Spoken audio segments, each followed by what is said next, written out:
नमस्कार प्यारे साथियों, स्वागत है एक और नए सेशन में दोस्तों। आज के सेशन में बात करेंगे बीएड बीएसटीसी सातवां फॉर्म 2025-26 के शुरू हो चुके हैं।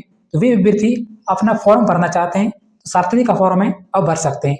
आज के सेशन में आपको बताने वाला हूं कि आपको सातवां का फॉर्म है कब भरना चाहिए। उसके बाद है सातवां का फॉर्म भरने के बाद हमें बायोमेट्रिक है वो कब लगानी है। उसके बाद है कौन कौन से जो दस्तावेज है जिसकी जरूरत पड़ेगी। तो आज के सेशन में स्टेप बाय स्टेप संपूर्ण जानकारी प्राप्त करते हैं। पहले हम जानते हैं सातवां फॉर्म के बारे में। तो इसकी जो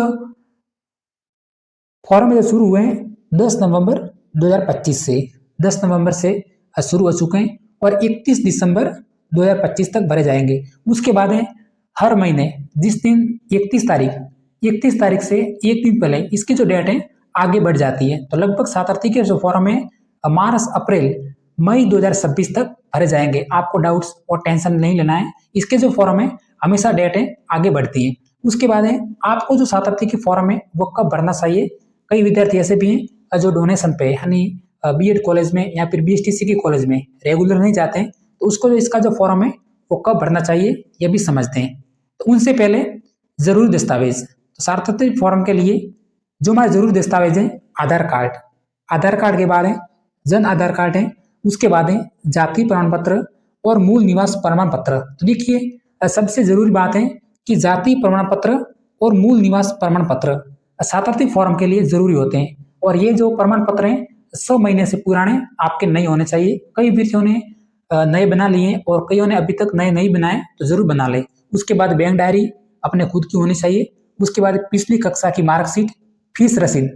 अब आपके पास फीस रसीद यानी एक तो आपके पास वो 5,000 का चालान जो आपने सर्वप्रथम भरा था, उसके बाद है 22,000 का चालान और उस चालान पे अपने कॉलेज की रसीद अनिवार्य है। उसके बाद है फोटो और साइन। तो ये आपके 9 डॉक्यूमेंट्स हैं, ये सबसे जरूरी हैं। उसके बाद है जाति प्रमाण पत्र SC ST OBC और MBC, ये आपके जाति प्रमाण पत्र हैं वो जरूरी हैं। अब मैं आपको बता देता हूं कि आपको सातवां का फॉर्म कब भरना चाहिए ताकि आपको जल्दी से सातवां वो मिल जाए। तो सर्वप्रथम उन अभ्यर्थियों के लिए मैं बता देता हूं कि जो बीएड कॉलेज में रेगुलर जाते हैं, तो जो बीएड कॉलेज में रेगुलर जाते हैं तो वो फॉर्म कभी भी भर सकते हैं, क्योंकि एक बार अगर आप फॉर्म भरते हैं तो 30 दिन के बाद यानी 30 दिन के अंदर अंदर आपको एक बार कॉलेज में जाके बायोमेट्रिक अनिवार्य है। जब आप एक बार बायोमेट्रिक करते हैं उसके बाद कोई दिक्कत नहीं है। तो जो रेगुलर जाते हैं तो वो अभी से भर सकते हैं, लेकिन जो अभ्यर्थी रेगुलर नहीं जाते वो डोनेशन पे बैठे हैं तो वे सातवां का फॉर्म थोड़ा सा अभी नहीं भरें, दिसंबर एंडिंग में भरें, ताकि दिसंबर में जब आप फॉर्म भरोगे तो उस फॉर्म भरने के बाद एक महीने के अंतर्गत आपको कॉलेज में जाना पड़ेगा और वहां से बायोमेट्रिक एक बार आपको लगानी पड़ेगी। उसके बाद आपका जो फॉर्म है कॉलेज से आगे जाता है। ये जानकारी थी।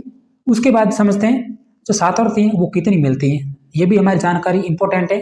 तो ओबीसी बीपीएल ओबीसी एपीएल को सातवां नहीं मिलती, ये बात आपको ध्यान रखना है। ओबीसी जिसके पास ओबीसी एपीएल कार्ड है, जो राशन कार्ड है, तो उसको नहीं मिलती है। लेकिन ओबीसी बीपीएल को 26,820 रुपये ये पूरी एक किस्त में मिलती है लगभग कंफर्म रूप से। अगर आप जल्दी से फॉर्म भर देते हैं मार्च अप्रैल से पहले पहले तो आपको जो सातवां मार्च महीने में आ जाती है। उसके बाद एमबीसी में 28,820 रुपये मिलती है। SC ST, तो देखिए SC ST में 2 किस्तें आती हैं। एक किस्त 11,000 की आती है, वो जल्दी से आ जाती है, लगभग फरवरी महीने मार्च महीने में जल्दी से आ जाती है। लेकिन जो दूसरी किस्तें वो थोड़ी सी लेट आती हैं, कभी दिसंबर में आती हैं, कभी अक्टूबर में आ जाती हैं। तो यह 28,580 रुपये आती है SC ST के लिए सातवां। सभी के लिए आती है, चाहे बीपीएल हो चाहे एपीएल हो, केवल ओबीसी बीपीएल को एपीएल को छोड़कर। उसके बाद कई अभ्यर्थी जनरल से हैं तो उनके लिए सातवां का फायदा यह मिलता है। बाकी सामान्य कैटेगरी में ओबीसी एपीएल के लिए 5,000 रुपये ये जो सातवां है मुख्यमंत्री मिलती है, बाकी समाज कल्याण की नहीं मिलती है। उसके बाद आपके पास आय 2.5 लाख से कम होनी चाहिए और नेक्स्ट ईयर एग्जाम में आपके 60% होने चाहिए, तभी आपको सातवां मिलती है। तो उम्मीद करते हैं मैंने जानकारी बताने की पूरी कोशिश की।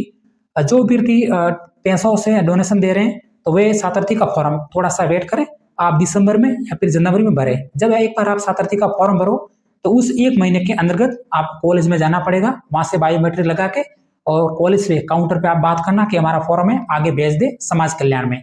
जब आपका फॉर्म कॉलेज से समाज कल्याण में जाता है तब वहां से आपका बिल जनरेट होता है, उसके बाद आपकी सातवां है जो कि मिल जाती है। तो पूरी जानकारी बताने की साथियों कोशिश की, फिर भी आपके मन में कोई भी डाउट्स है तो मुझे टेलीग्राम पे मैसेज कर देना, आपको जानकारी बताने की पूरी कोशिश की जाएगी। धन्यवाद।